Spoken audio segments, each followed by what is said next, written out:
नमः संस्कृताय विद्यामृतपाने चुकान श्रवान छात्रान दर्शकान च सादरम नौमी इजी स्टडी के इस मंच पर आप सभी मित्रों का पुनः स्वागत। मैं हूं पंकज कोदियाल। हम चर्चा कर रहे थे सौर मंडल में पृथ्वी। जो हमने अंतिम चर्चा की थी वो क्षुद्र ग्रहों के विषय में चर्चा की थी। आज जो हमारा चर्चा का विषय होगा मेरे दोस्त वो होगा उल्कापिंड, ब्रह्मांड और आकाशगंगा। इन तीन विषयों पे आज हम विस्तार से चर्चा करेंगे। उल्कापिंड को हम ले लेते हैं दोस्त।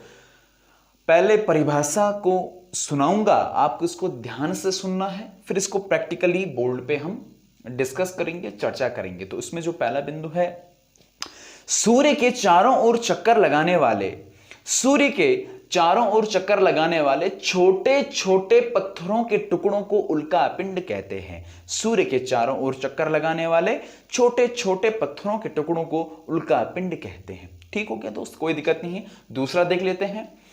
कभी कभार ये अपने पथ से भटककर पृथ्वी के वायुमंडल में प्रवेश कर जाते हैं। कौन? उल्कापिंड। कभी कभार ये अपने पथ से भटककर पृथ्वी के वायुमंडल में प्रवेश कर जाते हैं, परिणाम स्वरूप वायुमंडल में ही घर्षण से समाप्त हो जाते हैं। वायुमंडल में घर्षण से ही समाप्त हो जाते हैं। लेकिन तीसरा बिंदु ध्यान से सुनिएगा, कुछ हमारे जैव मंडल में प्रवेश कर जाते हैं, यानी कि अपनी अर्थ के अंदर आ जाते हैं, परिणाम स्वरूप इसकी सतह पर गहरे गड्ढों का निर्माण करते हैं। ये तीन बिंदु हैं। अब इनको प्रैक्टिकली समझ लेते हैं मेरे दोस्त। देखते हैं, हमने पूर्व में जाना था कि अपना जो सोलर सिस्टम होता है, अपना जो सौर मंडल होता है, उसमें सूर्य होता है, बुध होता है, शुक्र होता है, पृथ्वी होती है, मंगल होता है, फिर ये अपने क्षुद्र ग्रह होते हैं, बृहस्पति होता है, शनि, अरुण, वरुण, फिर कॉपर बेल्ट, ओरुट क्लाउड।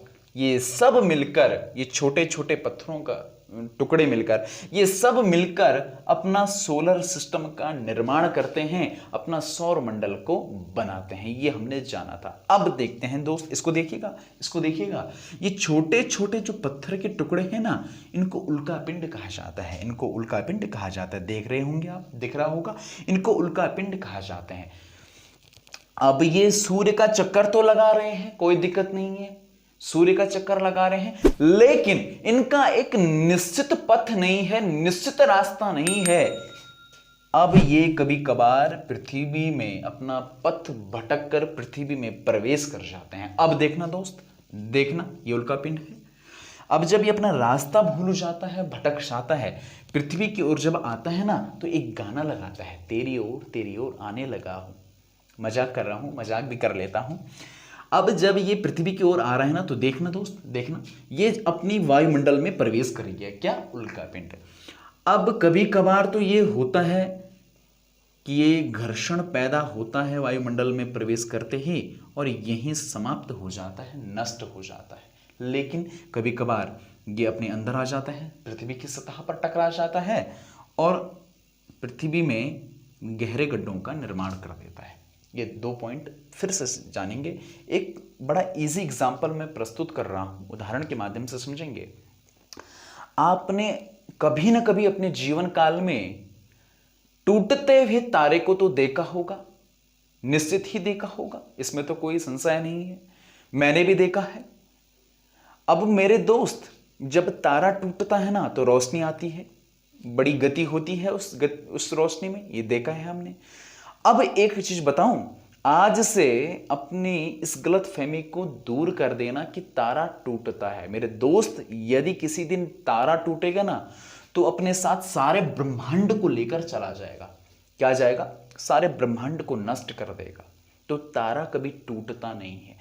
ये जो रोशनी होती है, वास्तविक रूप से ये उल्कापिंड होते हैं। अभी हमने जाना ना कि जब ये पृथ्वी की ओर आते हैं, पृथ्वी के वायुमंडल में प्रवेश करते हैं, परिणाम स्वरूप यहां घर्षण उत्पन्न होता है, और उस घर्षण से ही रोशनी उत्पन्न होती है।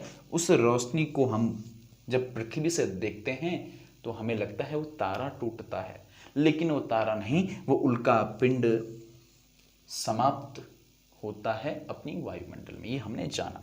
और कुछ जब वायुमंडल से प्रवेश अंदर कर जाते हैं, वो पृथ्वी की सतह पर गहरे गड्ढों का निर्माण करते हैं। ठीक हो गया दोस्त। अब यहाँ एक महत्वपूर्ण तथ्य याद रखने योग्य है, स्मरण रखने योग्य है। तो देखना दोस्त, जब कभी भी ये उल्का पिंड ब्रह्मांड में होगा ना, यहां होगा, यहां देखना, यहां जब कभी भी उल्का पिंड होगा तो इसको आंग्ल भाषा में, अंग्रेजी में मेटेरॉइड कहा जाएगा। क्या कहा जाएगा? मेटेरॉइड कहा जाएगा। ठीक है दोस्त, ब्रह्मांड में रहेगा उल्का पिंड तो मेटेरॉइड कहा जाएगा। और जब ये पृथ्वी के वायुमंडल में प्रवेश कर जाएगा तो इसको क्या कहा जाएगा? मेट्योर कहा जाएगा। इसको क्या कहा जाएगा? मेट्योर कहा जाएगा, जब ये अपनी वायुमंडल में रहेगा। और तीसरी बात, जब ये अपनी पृथ्वी की सतह पर टकरा जाएगा तो इसको क्या कहेंगे? फिर हम मेटेोराइट कहा जाएंगे, मेटेोराइट कहा जाएगा। ये तीन बातें आपको याद रखनी है। ये अधिकतर प्रश्न पत्रों में पूछा जाता है, अधिकतर परीक्षाओं में ये चीजें आती हैं कि जब उल्का पिंड हमारे वायुमंडल में प्रवेश कर जाता है तब उसको क्या कहा जाता है? तो उसको मेटेओर कहा जाता है। जब ब्रह्मांड में होता है तो मेटेरोइड कहा जाता है, और जब पृथ्वी की सतह पे आ जाता है तो मेटेोराइट कहा जाता है। ये चीजें हमने जानी। मुझे लगता है कि अब उल्का पिंड के विषय में आप जान चुके होंगे। अब टाइम है ब्रह्मांड के विषय में बात करने का। अब टाइम है, समय है ब्रह्मांड के विषय में जानने का। तो दोस्त, एक इजी सी परिभाषा दे रहा हूं, बड़ी सरल परिभाषा है, आपको सुनना है, आप समझ जाएंगे। इस ब्रह्मांड में, या दूसरी परिभाषा ले लीजिए, एक छोटे से परमाणु के अणु से लेकर विशालकाय आकाश गंगा तक जो कुछ विद्यमान है वो सब ब्रह्मांड है। बड़ा इजी है, यानी कि जो कुछ यहां स्थित है, हमारे सामने है, इस ब्रह्मांड में है, इस पृथ्वी में है, वो सब क्या है? ब्रह्मांड है। ठीक है दोस्त, अब प्रैक्टिकली जानते हैं। देखते हैं आकाश गंगा को। अभी आकाश गंगा क्या होती है देखना मेरे दोस्त। एक आकाश गंगा को बनने में, जब एक आकाश गंगा बनती है तो उसके लिए क्या क्या चाहिए होता है? लाखों करोड़ों तारे चाहिए होते हैं। ठीक है दोस्त, प्लस धूल, प्लस गैस के बादल, गैस के बादल। ठीक है दोस्त, अब जब लाखों करोड़ों खरबों तारे मिलते हैं, धूल मिलती है, गैस के बादल मिलते हैं, तब एक आकाश गंगा का निर्माण होता है। ठीक है, कोई दिक्कत नहीं है। इसी तरह की लाखों करोड़ों खरबों आकाश गंगाएं हमारे ब्रह्मांड में स्थित हैं। देखना दोस्त, लाखों करोड़ों आकाश गंगाएं जब मिलती हैं तो ब्रह्मांड का निर्माण होता है। क्या होता है? ब्रह्मांड का निर्माण होता है। जब लाखों करोड़ों आकाश गंगाएं मिल जाती हैं तो एक ब्रह्मांड का निर्माण होता है। ठीक है, कोई दिक्कत नहीं है। अब यहां एक महत्वपूर्ण बात आ जाती है कि यदि प्रश्न बन जाए कि हम कौन सी, ये लाखों करोड़ों आकाश गंगाएं हैं, हम इनमें से कौन सी आकाश गंगा में हैं, हमारा जो सोलर सिस्टम है वो कौन सी आकाश गंगा में है, तो ध्यान देना दोस्त, याद रखना, हमारी जो आकाश गंगा का नाम है उसका नाम है दुग्ध मेखला या मिल्की वे उसको कहा जाता है। तो आज से जब कभी भी प्रश्न बनेगा परीक्षा में कि हम किस आकाश गंगा में रहते हैं या हमारी आकाश गंगा का नाम क्या है, तो दुग्ध मेखला या मिल्की वे में हम रहते हैं या इसे कहा जाता है। ठीक हो, कोई दिक्कत नहीं, ठीक हो गया। अब हम एक और विषय जानेंगे। ये विषय से हटकर है लेकिन यहां बताना जरूरी हो जाता है, कभी हम विस्तार से अन्य कक्षा में इस पर चर्चा करेंगे। वो है big bang theory. Big bang theory. अब जब इस थ्योरी को प्रमाणित करना होता है तो एक तथ्य दिया जाता है, उस तथ्य को हम जानते हैं। वैज्ञानिकों का मानना है, वैज्ञानिक ये कहते हैं कि प्रत्येक सेकंड हमारी जो गैलेक्सीज हैं, आकाश गंगाएं हैं, वो एक दूसरे से दूर हो रही हैं, एक दूसरे से दूर होती जा रही हैं। यानी कि अभी मैं आपसे बात कर रहा हूं, अभी भी हमारी आकाश गंगाएं एक दूसरे से दूर जा रही हैं। परिणाम स्वरूप हमारे ब्रह्मांड का विस्तार हो रहा है, हमारा ब्रह्मांड बढ़ता ही चला जा रहा है। इसका ना कोई आदि है ना कोई अंत है।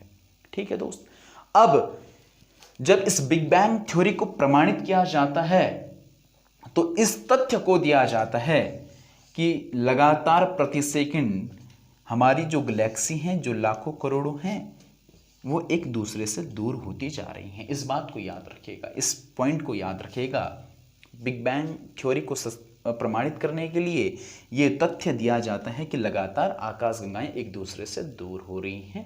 ठीक है दोस्त, अब हमने जान लिया है उल्कापिंड क्या होता है, ये ब्रह्मांड क्या होता है और आकाशगंगा क्या होती है। ठीक है दोस्त, ये सारी चीज़ें आपके मस्तिष्क में आ चुकी होंगी, बड़ी सरल हैं। मित्रों, आज का जो अध्याय है ये अब समाप्त होता है। इतना ही इसमें सब कुछ था। अब हम आगे चर्चा करेंगे नए विषयों पर, लेकिन उससे पहले मेरे दोस्त, यदि आप इस चैप्टर की, इस अध्याय की PDF लेना चाहते हैं तो हमारे टेलीग्राम का एक ग्रुप है इजी स्टडी के नाम से। इजी स्टडी के नाम से टेलीग्राम ग्रुप है, आप इसको ज्वाइन कर लीजिएगा। हम जब हमारी ये कक्षा समाप्त होती है कुछ ही समय बाद इस ग्रुप में PDF प्रोवाइड करवा देते हैं, उपलब्ध करवा देते हैं। जब आप PDF के साथ हमारे इस लेक्चर को लेंगे, पढ़ेंगे, तो यकीन विश्वास रखिए आपको अधिक सरलता से समझ में आएगा, आप अधिक सरलता से अधिगम कर पाएंगे। अंततः आप लोगों से मेरी एक हम्बल रिक्वेस्ट है, प्लीज़ हमारे इस चैनल को सब्सक्राइब कीजिए, शेयर कीजिए, लाइक कीजिए और अपनी प्रतिक्रिया अवश्य दीजिएगा कमेंट में कि आपको कैसे ये कक्षाएं लग रही हैं, क्या समझ में आ रहा है या नहीं। ये सब आप हमें लिख कर भेजिएगा। अंततः धन्यवादाः। जयतु संस्कृतं, वदतु संस्कृतं, जयतु भारतम्।